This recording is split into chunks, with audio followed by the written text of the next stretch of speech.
Hi everyone, कैसे आप लोग? आशा करता हूँ कि आप लोग स्वस्थ और मस्त होंगे। दोस्तों, अगर आपका बैंक ऑफ बड़ौदा में है तो इस वीडियो को पूरा देखिएगा, क्योंकि आज की इस वीडियो में आपको बताने वाला हूँ कि बैंक ऑफ बड़ौदा का अगर आपका अकाउंट बंद हो जाता है, यानी कि आपका अकाउंट डॉर्मेंट हो जाता है, तो उस अकाउंट को कैसे ओपन कराना है, कौन सा फॉर्म फिलअप करना पड़ता है। ये आपको भी पता है, जब आपका अकाउंट बंद हो जाता है तो आपको कहीं ना कहीं केवाईसी कराना पड़ता है। जब आप बैंक में जाते हैं तो आपको ना एक केवाईसी का फॉर्म दे दिया जाता है, कुछ इस प्रकार से। ऐसे आपको बैंक ऑफ बड़ौदा का केवाईसी का फॉर्म दे दिया जाएगा और आपको बोला जाएगा कि इसको भर के लाइए, तब आपका अकाउंट ओपन होगा। तो आपको जब इस 3 पेज का जब आपको केवाईसी का फॉर्म मिलता है, आप काफ़ी कंफ्यूज हो जाते हैं कि इस फॉर्म में क्या फिलअप करना है। तो आज की इस वीडियो में आपको बताने वाला हूं कि इस फॉर्म में आपको क्या भरना है, कैसे भरना है, सारा डाउट आज की इस वीडियो में क्लियर करने वाला हूं। इससे पहले मैं आपको बता दूं, जब भी आप अपना डॉर्मेंट अकाउंट यानी कि बंद हुए खाते को जब चालू कराने के लिए बैंक में जाएंगे, तो आपको कुछ डॉक्यूमेंट लेके जाना है।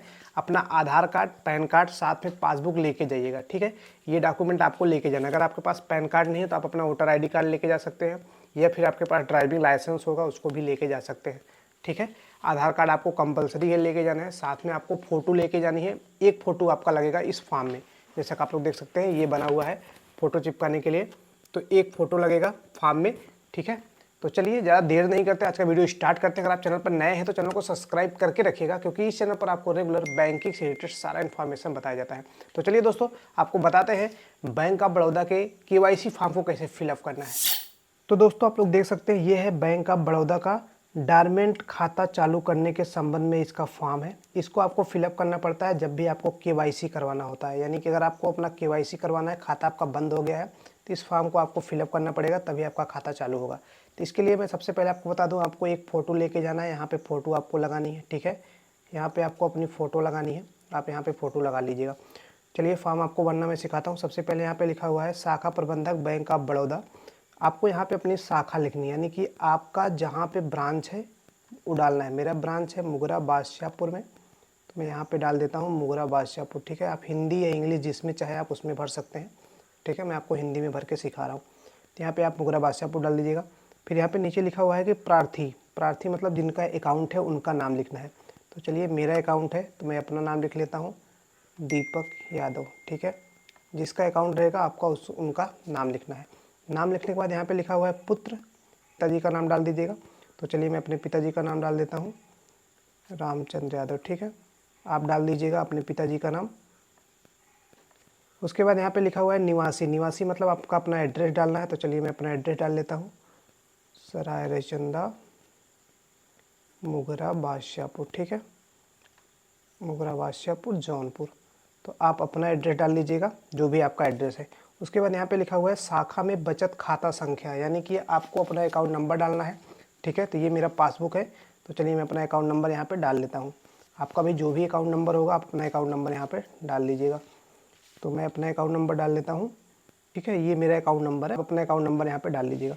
अकाउंट नंबर डालने के बाद आपको यहाँ पे कुछ भी नहीं भरना है। फिर नीचे के साइड में आप देख सकते हैं यहाँ पे लिखा हुआ है हस्ताक्षर खाता धारक, यानी कि ये साइन करना है, जिनका अकाउंट है उनका साइन करना है। तो मेरा अकाउंट है तो चलिए मैं अपना यहाँ पे जो भी सिग्नेचर आपका होगा आप यहाँ पे सिग्नेचर कर लीजिएगा, जैसा कि मैंने अपना सिग्नेचर कर लिया। फिर यहाँ पे देख सकते हैं यहाँ लिखा हुआ है आधार कार्ड की छाया प्रति, यानी कि अपना आधार कार्ड का फ़ोटो कापी लगाना है। फ़ोटो पहचान के लिए कोई एक डॉक्यूमेंट लगाना है, आपका आधार कार्ड ही चल जाएगा, यहाँ पे भी आधार कार्ड ही चल जाएगा। उसके बाद आपके पास अगर ड्राइविंग लाइसेंस है, ड्राइविंग लाइसेंस आप लगा सकते हैं, नहीं है तो कोई दिक्कत नहीं है। वोटर ID कार्ड है अगर आपके पास तो लगा सकते हैं, नहीं है तो कोई दिक्कत नहीं है। पैन कार्ड आप है तो लगा दीजिए, नहीं है तो कोई दिक्कत नहीं है। यानी आपको आधार कार्ड कम से कम लगाना ही लगाना है। उसके साथ में से इसमें से कोई एक डॉक्यूमेंट आप लगा दीजिएगा, चाहे ड्राइविंग लाइसेंस, चाहे वोटर ID कार्ड, चाहे पैन कार्ड, ठीक है। उसके बाद यहाँ पे नीचे लिखा हुआ है गवाह का नाम, गवाह का हस्ताक्षर, यानी कि कोई गारंटर आपको चाहिए। ज़रूरी नहीं है, अगर आपको कोई गारंटर नहीं मिलता है तो आप बैंक में जब केवाईसी कराने के लिए जाएंगे तो वहाँ बहुत सारे लोग रहते हैं, किसी से भी साइन करवा लीजिएगा, उनका नाम लिख लीजिएगा, उनका साइन कर लीजिएगा, खाता नंबर लिख लीजिएगा।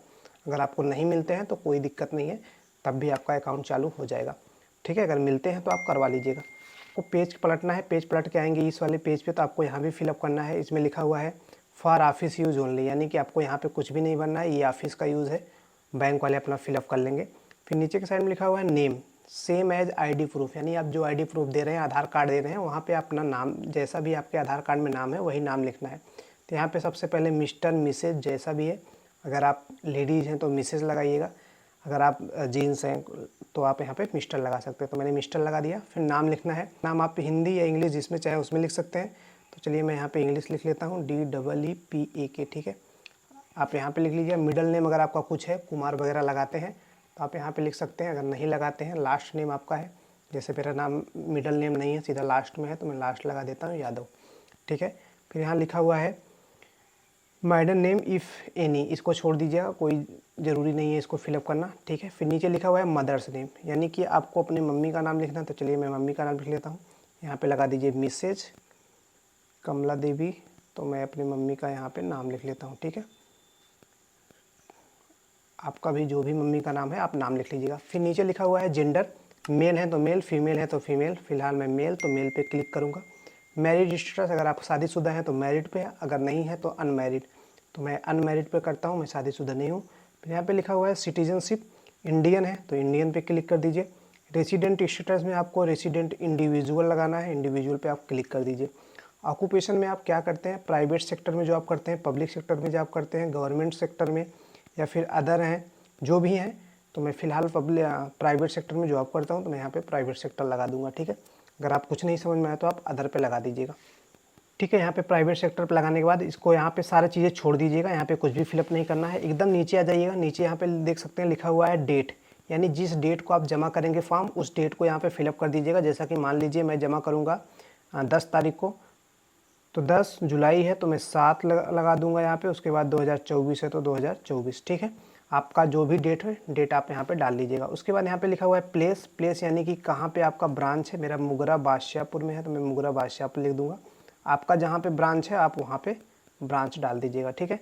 फिर यहाँ पे लिखा हुआ है सिग्नेचर या फिर थंब इम्प्रेशन, यानी कि अगर आप अंगूठा लगाते हैं तो अंगूठा लगाना है, या फिर सिग्नेचर करते हैं तो सिग्नेचर। फिलहाल मैं सिग्नेचर करता हूँ, मैं यहाँ पे अपना सिग्नेचर कर दूंगा, ठीक है। आप जो करते हैं आप यहाँ पे कर दीजिएगा। इस पेज में बस इतना ही फिलअप करना है।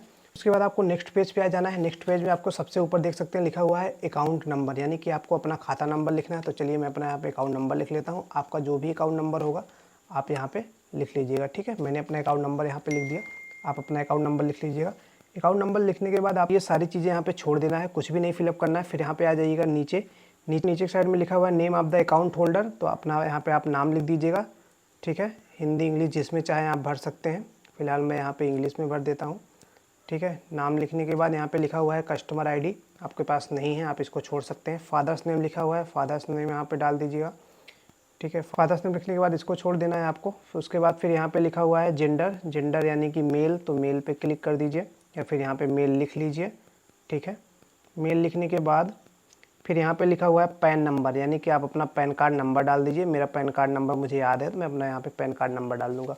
फिर यहाँ पे लिखा हुआ है आधार नंबर, यानी कि आपको अपना आधार नंबर डालना है। तो चलिए मैं अपना आधार नंबर डाल देता हूँ, आप अपना आधार नंबर यहाँ पे डाल दीजिएगा, ठीक है। उसके बाद यहाँ पे कुछ भी नहीं फिलअप करना है। फिर नीचे के साइड में यहाँ पे लिखा हुआ है name of the document submitted, क्या आप डॉक्यूमेंट सबमिट कर रहे हैं। तो मैं आधार कार्ड सबमिट कर रहा हूँ, तो यहाँ पर मैं लिख दूँगा आधार कार्ड, ठीक है। लिखा हुआ है आइडेंटिफिकेशन नंबर, यानी कि आधार नंबर यहाँ पे फिर से डालना है। तो चलिए मैं अपना यहाँ पे आधार नंबर डाल देता हूँ, आप भी अपना यहाँ पे आधार नंबर डाल दीजिएगा, ठीक है। उसके बाद यहाँ पे कुछ नहीं फिलअप करना है, फिर सारी चीज़ें आप छोड़ सकते हैं। फिर यहाँ पे नीचे साइड में आ जाइएगा, यहाँ पे लिखा हुआ है डेट ऑफ बर्थ, तो अपना डेट ऑफ बर्थ डाल दीजिएगा, ठीक है। आपका जो भी डेट ऑफ बर्थ है आप यहाँ पे डेट ऑफ बर्थ डाल दीजिएगा। डेट ऑफ बर्थ डालने के बाद यहाँ पे लिखा हुआ है नेशनैलिटी, यानी कि इंडियन है हम लोग, तो इंडियन यहाँ पे आप लिख दीजिएगा, ठीक है। फिर यहाँ पे लिखा हुआ है सिटी ऑफ बर्थ, आप चाहें तो डाल सकते हैं। मेरा मुंबई में जन्म हुआ था तो मैं अपना यहाँ मुंबई लिख देता हूँ, आपका जहाँ जन्म हुआ था आप यहाँ पे डाल सकते हैं, ठीक है। बाकी सारी चीज़ें छोड़ दीजिएगा। फिर यहाँ पे नीचे आ जाइएगा, यहाँ पे लिखा हुआ है नाम, तो सबसे पहले अपना यहाँ पे नाम लिख दीजिएगा, जो भी आपके आधार कार्ड में नाम होगा नाम यहाँ पे लिख दीजिएगा। फिर डेट डाल दीजिएगा, जैसा कि मैं 10 तारीख को 10 जुलाई 2024 को फॉर्म जमा करूँगा तो मैं यहाँ पे 10/24 डाल दूँगा। उसके बाद यहाँ पे लिखा हुआ है सिग्नेचर, तो आप यहाँ पे अपना सिग्नेचर कर लीजिएगा, जो भी आपका सिग्नेचर है। फिर प्लेस लिखा हुआ है, यानी आपका ब्रांच जहाँ पे है मुगरा बादशाहपुर, तो मैं यहाँ पे डाल देता हूँ मुगरा बादशाहपुर, ठीक है। आपका जो भी ब्रांच होगा डाल दीजिएगा। बस इतना ही फिलअप करना है इसमें, बाकी कुछ भी नहीं फिलअप करना है। नेक्स्ट पेज में यहाँ पे कुछ भी नहीं है, तो नेक्स्ट में देखेंगे यहाँ कुछ नहीं है, बस केवल बस यही 3 पेज आपको फिलअप करना था। मैंने आपको सारा चीज़ें बता दी। अगर आपको कोई कन्फ्यूजन है तो आप हमें कमेंट करके पूछ सकते हैं, या फिर आप वीडियो को दोबारा से देख लीजिएगा। कोई भी कन्फ्यूजन आएगा तो आप हमें कमेंट करिएगा, उसका जवाब मैं 100% दूंगा। आशा करता हूँ दोस्तों आपको ये वीडियो पसंद आया होगा और आप सीख गए होंगे बैंक ऑफ बड़ौदा का KYC फॉर्म को कैसे फिलअप करना है। अगर आपका खाता बंद हो गया कैसे चालू कराना है, सारा डाउट आज की इस वीडियो में मैंने क्लियर कर दिया। अगर आपको कोई भी कन्फ्यूजन हो तो कमेंट हमें ज़रूर करिएगा, ठीक है। तो चलिए दोस्तों, मिलते हैं नेक्स्ट वीडियो में, तब तक के लिए अपना ख्याल रखिएगा। अगर आप चैनल पर नए हैं तो चैनल को सब्सक्राइब करके रखिएगा, क्योंकि इस चैनल पर आपको रेगुलर ऐसे ही नॉलेजेबल वीडियो देखने को मिलता रहता है। तो चलिए मिलते हैं नेक्स्ट वीडियो में।